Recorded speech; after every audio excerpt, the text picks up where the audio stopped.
Good evening friends, welcome to our channel commerce classes by Sumit. दोस्तों, आज की इस वीडियो में मैं कोई नया अध्याय नहीं लेके आया हूँ, कोई नया लेसन नहीं करवा रहा हूँ, बल्कि कोई पीछे का एक टॉपिक है हमारा अकाउंट्स, जो हमने पहले पढ़ लिया था। आज फिर से रिवीजन करवा रहा हूँ, तो आज फिर पढ़ लीजिए। अकाउंट यानी कि लेखा, ठीक है। अकाउंट की जो डेफिनेशन की बात करें तो एन अकाउंट क्या है?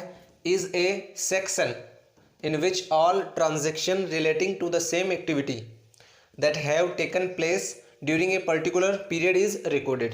एक निश्चित समय में एक ट्रांजैक्शन, एक ही भांति के यानी सेम एक्टिविटी के जो ट्रांजैक्शन होते हैं उसको हम रिकॉर्ड करते हैं एक निश्चित समय में, ठीक है ना। एक विभाग में रिकॉर्ड करना, दर्ज करना ही अकाउंट है, यानी लेखा है। ये तो अकाउंट की जो डेफिनेशन है वो होगी। अब इसके वर्गीकरण के बारे में चर्चा करते हैं। अकाउंट की क्लासिफिकेशन में यानी कि अकाउंट के वर्गीकरण में इसे तीन प्रकार से हम बांट सकते हैं। पहला है पर्सनल अकाउंट, सेकंड है रियल अकाउंट और थर्ड है नॉमिनल अकाउंट। पर्सनल अकाउंट वो होता है व्यक्तिगत खाता, व्यक्तिगत लेखा, यानी कि किसी पर्सन से रिलेट करता है, जैसे रवि, जैसे आईसीए, जैसे टाटा आयरन स्टील कंपनी, तो ये सब पर्सनल में आते हैं। और रियल अकाउंट में एसेट्स और प्रॉपर्टीज़, इन दो चीज़ों को सम्मिलित किया जाता है इस रियल अकाउंट में।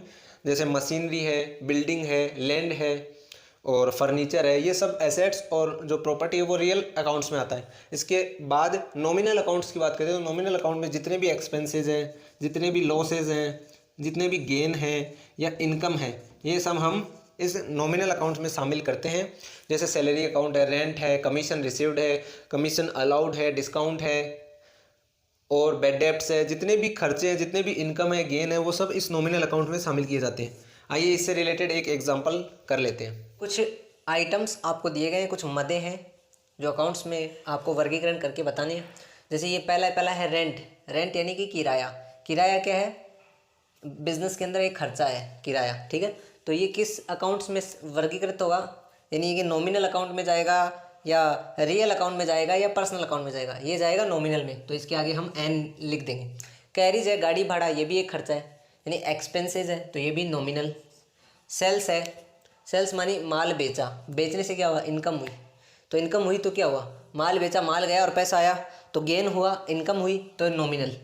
परचेज यानी माल खरीदा, माल खरीदा तो पैसा गया, तो पैसा गया तो क्या हुआ? ये एक्सपेंसेस हो गया ना, तो एक्सपेंस हो, ये भी नॉमिनल हो गया। डिविडेंड रिसीव्ड हो गया, गेन हो गया, इनकम हो गई, तो ये भी नॉमिनल हो। फर्नीचर है, ये एक प्रॉपर्टी या एसेट्स है, तो प्रॉपर्टी और एसेट्स के बारे में बताया था कि रियल अकाउंट्स में शामिल होगा, तो ये रियल होगा, ठीक है। मोहनलाल है, किसी व्यक्ति का नाम है, पर्सन से रिलेट कर रहा है, तो ये पर्सनल अकाउंट हो गया, ठीक है, पी लिख देंगे इसका। मशीनरी है, वो भी एक मतलब एसेट्स है, यानी कि एक संपत्ति है, तो ये आर हो गया।